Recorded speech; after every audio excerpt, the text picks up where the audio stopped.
The school continued to grow under Miss Finney's hand for the next 10 years, and when she retired, she announced her successor, Miss Ewart, in the 1947 magazine. As with her predecessor, some of the younger girls were in awe of their new head, and just like her predecessor, Miss Ewart too strode across the platform with the head girl in her wake for morning assembly. Although Carlyle and Sloane were close neighbours, over the years their respective heads actively discouraged any fraternisation, as Marjorie Middlecote remembers. 5 to 9 we had to be at school, and we left at 3:30, but the boys left at 3:15, so we shouldn't be meeting up with any of them. They would have got away by then. Not that that had too much effect, as Marjorie's sister Dorothy recalled. The girls had these blackboards, and the boys did, small blackboards, to which was attached rope or strong string. The message was written on the blackboard, and it was let out through the window on the 3rd floor, and then the aunts came back, and that's how the communications were made between the boys and girls. But Penny Jacks, née Goodwin, provided the ultimate answer. Yes, I met a boy from Sloane School. His name was Basil Jakes, and the moment we met, we fell instantly in love. We engaged a fortnight later, and within 10 months we were married. We've now been together for 48 years, and I think that's because we had a common ground of understanding from our school days, and so we sort of recognised each other straight away, and it just worked. The first time I saw Carlyle, I went with my mother, and it was for an interview with Miss Ewart, the head teacher, and that was the only occasion that we went in through the front door and out again by the same hallowed portals. Never again did I do that. I didn't then see Carlyle until after the summer holidays, until the new autumn term started. And when we went there, it was all so strange. The whole thing was a first for me, because I went for the first time on a bus on my own, arrived at the school on my own, and in this strange new school uniform, which was rather large because it had to fit for a long time to come. And of course, I'd come from a primary school which was really quite cosy, because I'd been with the same beloved teacher for 3 years, the same familiar group of boys and girls, and here we were in Carlisle, and we had to find our way about the school on our own, because of course each subject had a different teacher. I remember being very impressed by the art room and excited by the gym and intrigued by the science lab. And then in the playground there were new games to learn, like cannon, fantastic form of cricket, and I wish I could remember all the rules today, and new skipping songs, and there was a promise of sports that were quite strange to us all, like hockey and netball and even tennis. Never participated in anything like that before. And what's more, we had to go on a bus to a sports field far, far away. There are lots of new rules, including demigods called prefects, who could also apply rules. And of course, for any sin or misendeavour, you got detention. I have to confess, I was in detention quite often during the first couple of years at school, when I was finding my way around and rebelling slightly, I suppose. But it was such sins mostly as not wearing my berry, or not having a name tag on my socks or school satchel. At first I was quite happy to be in detention because it was quite a peaceful, calm place, and I used the time to do my homework, until one day a teacher walking around discovered what I was doing, and this apparently was a sin as well. So I got 3 more detentions in a row. Until I went to Carlisle, I'd never met a Chinese, a black or an Indian girl before, and that was a wonderful experience, because we learnt to rub along together, and sometimes we played and learnt, and sometimes cried together, but it formed a close bond and an understanding and an appreciation and a value of people for what they are, and I've had lifelong friendships from that experience as well. I think that the teachers at Carlyle School did their best by us, and they certainly inspired a love of learning, but they were of their era, and so therefore for them thinking out of the box really didn't happen. For instance, judgments and decisions were made about girls at a very early stage in their schooling, with no thought or reflection about how that would affect their future career prospects and opportunities, or the fact that they might want to go to university. For instance, if you weren't in the A stream and took Latin, there was no place for you at university. And what's more, there was no consultation or discussion with parents or the girls as to why those decisions were made. Nevertheless, what Carlyle gave us was a good, sound, basic education which enabled most of us to go on and achieve good things, and some of us to succeed very well indeed. The quality of the teachers was always of prime importance to the two founding headmistresses, and this tradition was continued by Miss Ewart. She was particularly proud to report that when Miss Green, the head of French, retired, the President of the French Republic honoured her with an award of the Officier d'Académie in 1948. Miss Hipperson once confided that in her 1952 interview, Miss Ewart had told her, "It's not much of a job, but you will be working with scholars." Penelope Jasinski, née Cook, had these reflections. When I look back on Carlyle now, I think that on the whole we had a very, very good academic education. I think the teaching, by and large, was really, really very good. And I also liked the fact that we lived in London, we went to school in central London, and we took advantage of everything that London had to offer, because there were many trips, aside from the trips to Stratford to see Shakespeare and so forth. We also went to the Old Vic, we went to the French Institute, we even went to cinema to see foreign films sometimes. And I think that there was a lot of culture in those days in London, and the school basically made sure that you had access to it. I think I owe personally a big debt to the language department, because they inspired me very much with a lifelong love of language learning. And I eventually became a French teacher, not straight away. I did a degree as a mature student. Like a lot of people in my year, I didn't go straight on to university after leaving school. A lot of us did other things first, and then when we had families, we went on and did some kind of further education and became something else. Because in those days, I think a lot of people would agree, the careers advice at school could have been better, and most of us were just directed towards traditional female professions, secretarial work, primary school teachers, quite a lot of us, nursing, and those sort of jobs, banking. And I think that that's because in those days the expectations of education for girls didn't really go beyond that, and that had to happen later on, and when it did happen, a lot of us took advantage of it. Contrast this with the situation 50 years earlier. One of Carlyle's first pupils, Gertrude Lieben, who was at Carlyle from 1908 to 1915, reminds us, "I should just like to add that girls were not expected to go out to work or to take up a profession. We had to fight hard to gain the permission, and women had no say in public affairs, local or national. That is a privilege my generation won for you." Guilds had an important role in the school from its beginning. Originally, the girls were divided into 7 houses, all named after women who had a connection with Chelsea.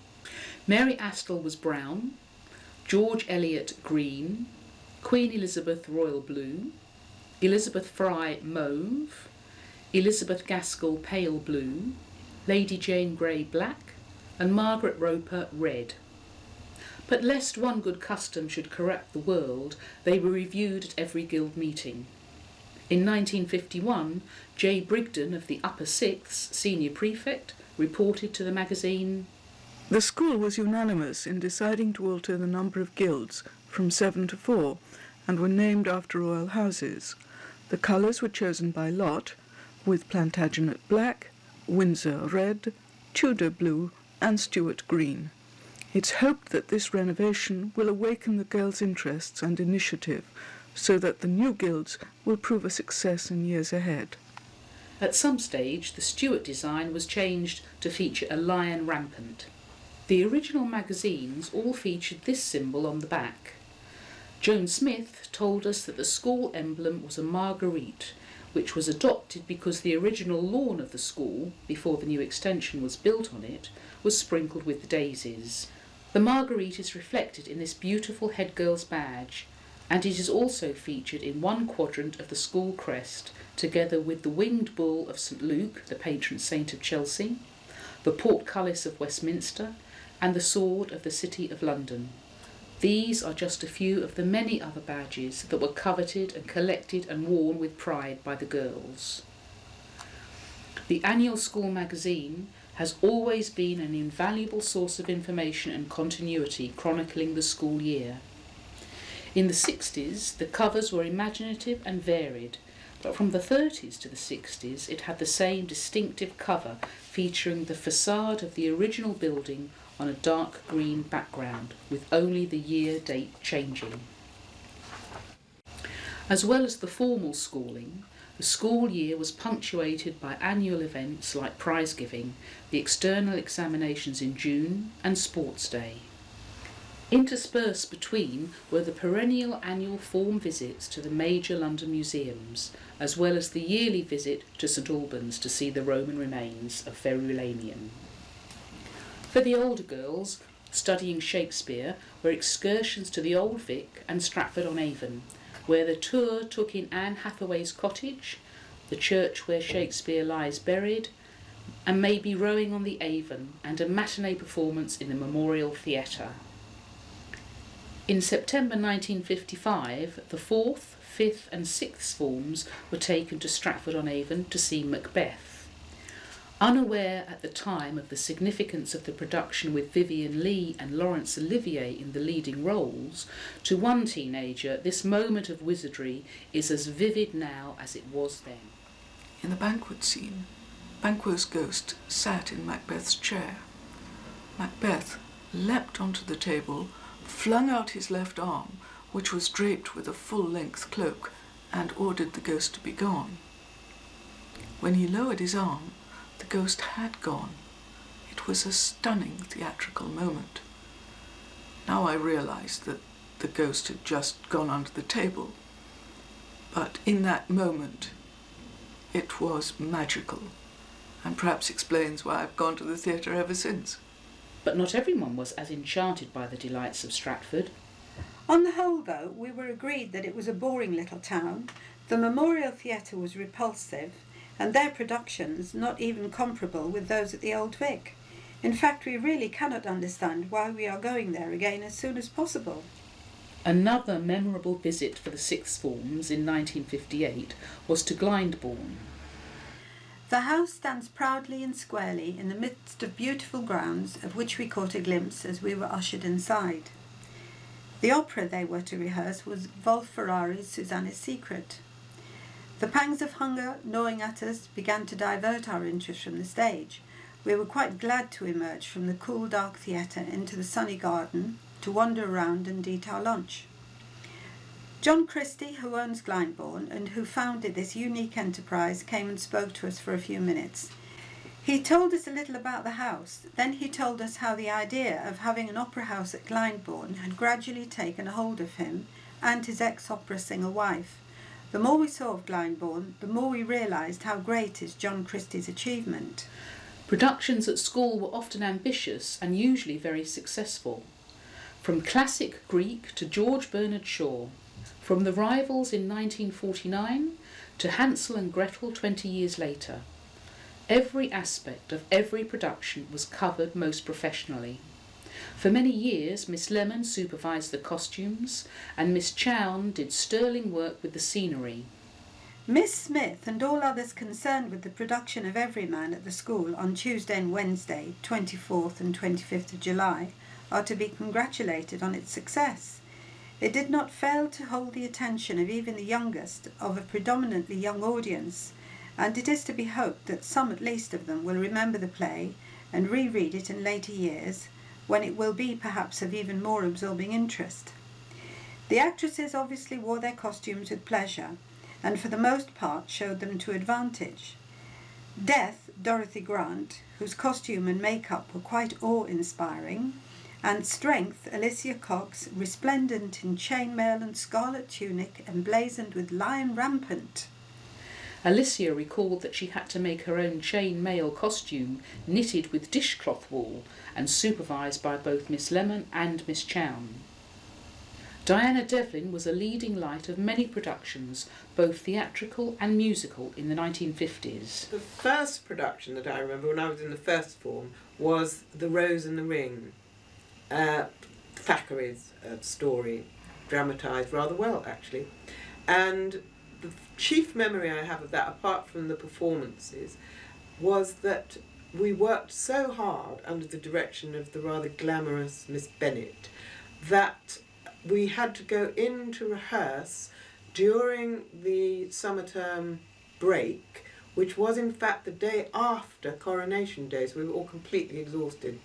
So that was a bit of a stretch, but it was a very good production. In 1955 there was a junior play, and that was Christopher Fry's The Boy with a Cart, which in retrospect I think was a very good production. I have very vivid, particularly visual recollections of it, although oral as well, because there was a lot of choral speaking. But it was all dressed in autumnal colours, and as with all Carlyle productions, practically every department of the school was involved. So Miss Chown was busy dyeing, I think, all the different fabrics so that we would get these yellows and ochres and umbers and deep reds, and it was really rather wonderful to look at, I think. Miss Chown and Miss Lemon collaborated on the visual side of the production, and there was also Mrs. Peart, who always used to come in and do the makeup. So presumably she had some sort of a background in amateur theatre perhaps. And they did all work in a very ship-shape way that was always incredibly well organised, and you went upstairs to the art room and the domestic science room to put on your costume and have your makeup done, and then came down for the actual performance. I think they were all very well organised in that way. In 1956, when I was in the fourth form, we did Everyman, which was a lot more solemn, but I think it had its own effectiveness. The same girl who had played the lead, Cuthman, in The Boy with a Cart, played Death. And the girl who played Everyman, who was the daughter of a television director, Theresa Morley, she was going to, in the next year, play Tiresias, because the next year's production was Antigone, which I think the Latin teacher, Miss Matheson, directed. Then we come on to when I was in the lower sixth, complete change of pace. We did a wonderful play called The Silver Curlew by Eleanor Fargen, and that, as I say, complete contrast to Antigone, with characters like King Nollekins and Tom Tit Tot, and I think we all had a great time with that one, and it was quite an unusual one to have done, and it had lots of music, and it was a bit of a romp, directed by a new English teacher called Miss Emery. And then again, a huge contrast, my final year, when I was in the upper sixth. At one point there'd been a plan to do The Mikado, but it turned out that that was much too difficult to adapt to sopranos and altos only.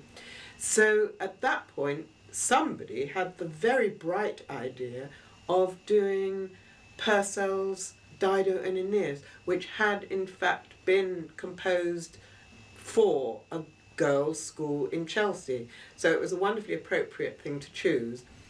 The only big difference, of course, was that for the male part they would have had men singing those parts, and we kept everything to the girls. So typical of my casting right through the school, I was cast as Aeneas, and I had a very fine cardboard helmet.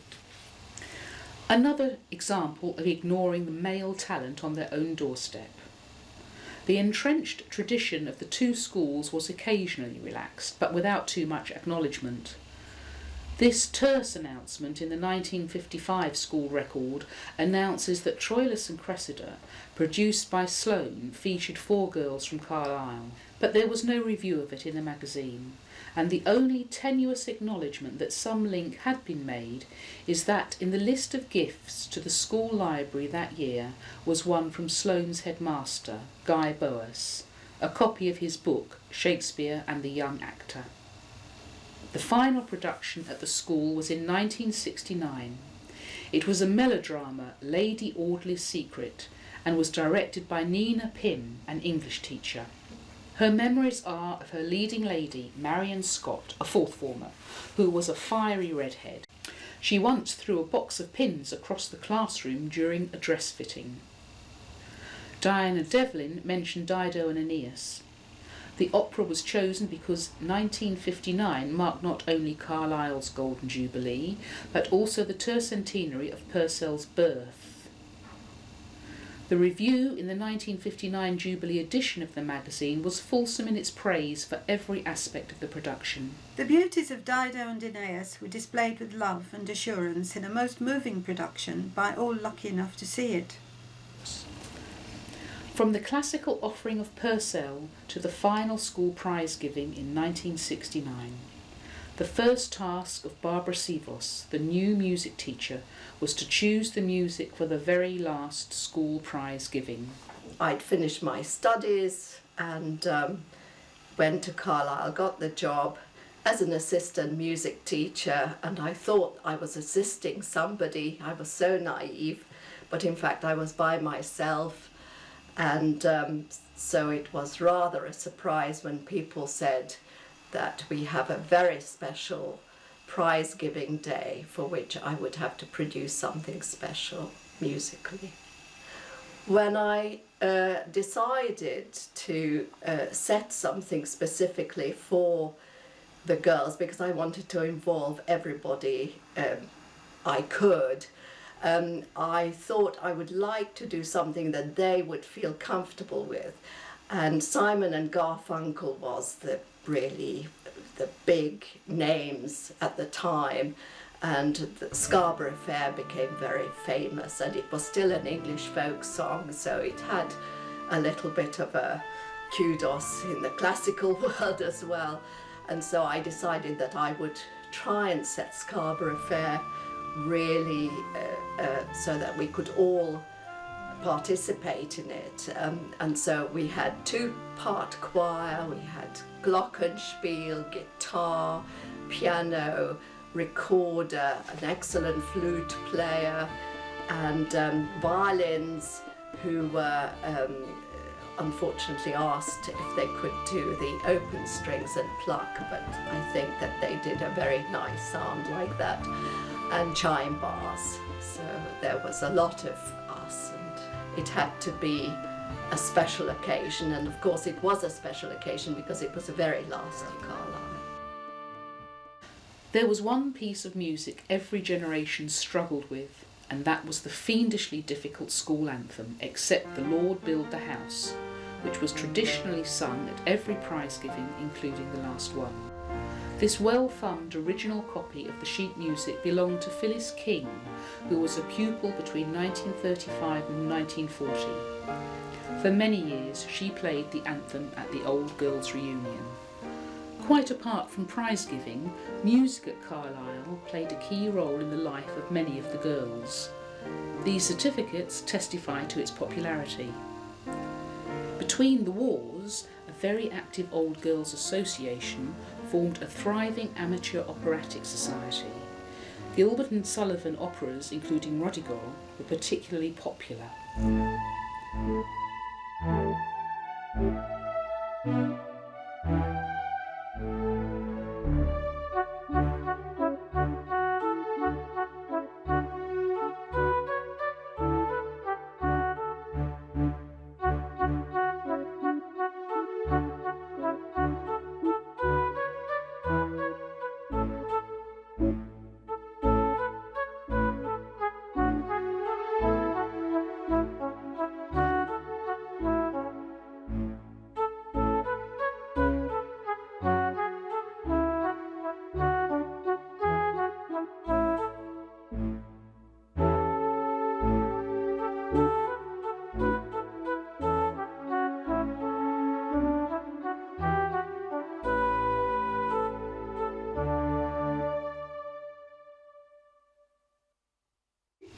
It is a measure of the loyalty old pupils felt for their school that the Old Girls' Association has flourished long after Carlyle was merged into Pimlico Comprehensive, and the Old Girls have always celebrated anniversaries in style. This one involved Miss Chown in the arrangements. Here is her response in 1993. Dear Mrs. Wiles, I could not get an actual badge for you, but I asked a girl to make a copy of the crest, because if it is possible to have it in icing, it would really be rather nice. I hope this will reach you in time before you see the kind donor of the cake. Yours sincerely, M.E. Chown. In 2001, the class of 51 held their 50th anniversary celebration with a tour of the school followed by a celebratory lunch.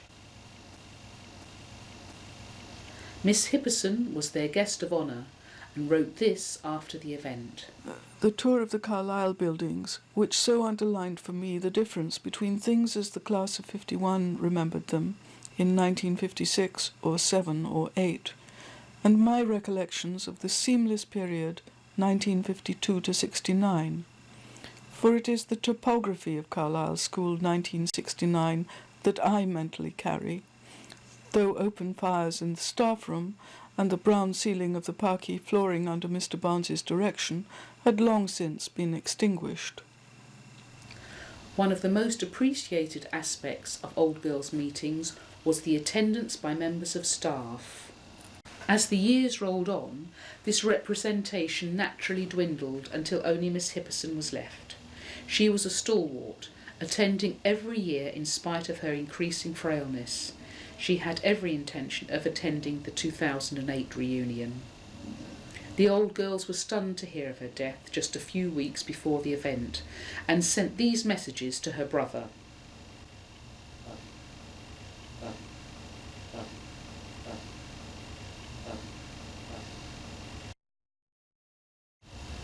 In 1964, when Miss Ewart retired, Miss Maccombie was appointed to prepare the school for going comprehensive, in Miss Hipperson's words. Those 12 years between the school's Golden Jubilee in 1958 and its final closure in 1970 were in their way every bit as momentous as any in the school's history.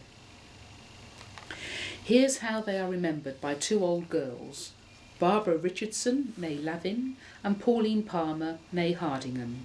My name was Barbara Lavin, and I started at Carlyle in September 1958, which was the Golden Jubilee, and I'd left in July 1964. My first teacher was Mrs. Hudson, and couldn't forget her name because as soon as you walked in the classroom you looked out the window, it was emblazoned across the sky on Hudson's depository. And she wasn't nearly as terrifying as we thought she was going to be when we first saw her come in the hall. She was lovely, she was a lovely person. And I remember one of the things she told us, like, well, think of us all as being a ship and we are the crew and we should all get on very well, all playing our part. And if you were naughty or you'd been told off about something, you were told to sit down and be ashamed. And that was it, you know. She was Miss Ewart. When I was interviewed by her, I was quite comfortable with her. She seemed quite a gracious lady. She was very pleasant. She didn't seem very forbidding. She chatted and asked me questions, and I was able to chat with her, and she seemed interested in the things I had to say. I can remember her standing in the hallway with her because she always wore her black gown, which was, again, that was, I suppose, one of the first things I noticed about the way our head teacher was wearing a gown. It made it feel like a real school. And she would stand in the bottom corridor, you know, just watching girls go back. But she never seemed to sort of haul people out and have a go at them or anything. She just seemed to be quite interested just seeing who was going by. Assemblies, which schools, sadly, most secondary schools, I know some do, but most secondary schools don't seem to go in for our formal kind of assembly that we had, which I quite enjoyed because it always started the day off, I felt. She would come, we would all have to stand when she came in, and she would come through the doors of what we called the green room, but I think was also the prefect's little hanging out room, their little quiet room, and followed by a prefect with a Bible under her arm and a few notes and things that were needed, and she would just sail in up to the lectern and greet us, and then we will go through our little morning assembly, which was like a service as well, because we would have a reading from the Bible, we would have a prayer, and we would usually sing a hymn, and then there were our notices. And when it came to year 5, when I was in the 5th year, I made sure I was not ever voted in as a prefect, because the thought of standing up in front of that school reading a lesson just absolutely terrified me, and I'm sure I would have dropped the Bible or slammed the door on her and done something really silly. So that's how I got out of being a prefect. Miss Matheson was my year 2 teacher, so after a year of relative comfort with our motherly and quite loving Mrs. Hudson, I was suddenly in year 2M, in the sort of funny little door that was just at the top of the stairs with Miss Matheson. And I was going to learn Latin, which I thought was quite exciting, and again was very kind of, quite public schooly, you know. But sadly, that was not a very nice experience, and she, to be blunt, really terrified the life out of me. Miss Chown was lovely, totally ineffectual, but lovely. On one, like, perhaps second or third art lesson I was there, this absolute commotion, girls running around giggling, hammering on doors and things, that they'd locked her in a cupboard, and I just could not believe this. And then I found out, you know, they all, you know, that back to the year dot, she'd always been locked in the cupboard. It was almost a school ritual, you know. Miss Lemon used to come in and sort out the problem. The sixth form were, I mean, as an 11-year-old, there were these big 18-year-old girls who were absolutely wonderful. They all had fantastically interesting names. There was a Griselda Batten, there was Elaine Matthews, and of course Diana Devlin. I think Diana may have, yes, she was a sixth former then. Remember going to the Sadler's Wells to see The Bartered Bride? So we went to St Albans, and we went by coach, and I remember being given points of interest to look out for on the way, what the route would be. And one of the things we had to look out for was the exit to the new M1 motorway. And there was this sort of ribbon of road, which I don't think it was even open then. It was sort of going off in towards Birmingham. I did enjoy it, and whenever, and I mean, obviously, whenever I get together with people that went there, you know, what do we talk about? We talk about the funny things. I think it's like war. My dad fought in the war. All he ever told us was the funny stories. I never heard the horror stories, things he probably saw that weren't very nice. And I think with most things, it's the humour. You know, humour's a blessing, and I think if I can remember all the funny things that happened there, then I got something out of it anyway. Right, I'm Pauline Palmer, née Hardingham, and I was at the school from 1963 until 1970. I was one of the very, very last ones to go through the entire school. And in 1970, as everybody knows, it became comprehensive, so we did our A-levels and then finished, and that was it. The 60s were a very exciting time to be living, and especially to be living in Chelsea, in the middle of London, and King's Road, which was the place to be. The school was there. A lot of us worked in shops along the King's Road on Saturdays. We went to Beatles concerts. Well, I wasn't allowed to, but I know friends like Erica Beresford did. And we went to visit the Walker Brothers, who were a lot of our favourite pop stars. They lived in Portland Square, and we went along and took poems and said hello to them. They even opened the door and spoke to us, which was amazing. There were also PJ Proby incidents, details of which I know not, but I know a lot of the girls used to, not a lot of the girls, a few of the girls used to go to his flat, and who knows what happened there. We got quite friendly with the new trendy young teachers who came along when we were in the sixth form, and it became more of a buddy-buddy relationship rather than a strict sort of teacher-pupil. We did O and A levels, so We didn't do as many O-levels as they do now for GCSEs. We tend to do about 7 or 8 O-levels and then about three A-levels. Some of us did extra O-levels when we were doing A-levels at the same time because they started doing lots of languages. In fact, we could do Italian, German, French, Latin, quite a selection really for a small school, I would have thought. We had a sports teacher called Mrs. Cowgill who really widened the sporting things that we could do, and we did things like horse riding and ice skating and squash, and we went off site to do those. So we would go to Roehampton Stables at Kingston Vale to do horse riding, and I think we went to Stretton skating rink, those of us who did skating, and squash. I don't know where that was, but there were probably other activities as well as the usual gym and netball and lots of outside competing activities with other schools. We also we had lots of theatre trips out, especially those of us who were doing English. Aldwych Theatre, Old Vic, history trips like St Albans, geography field trips. I think we probably spent a lot more time outside of school than previous years, perhaps. There were school trips to Freiburg one year and to Florence another year. But Venice is the one that I was involved with. That was great fun. And strangely enough, weird coincidence, we were all on the train going to Venice and we saw Miss Chown in another train going a different way. Best thing about the sixth form was our sixth form hut, which we loved because it was like our own environment, and it was a liberalisation of the school from what it was like before, having our own area. And we had a kettle in there and it was our own little environment, and we did all our lessons in there as far as I can remember.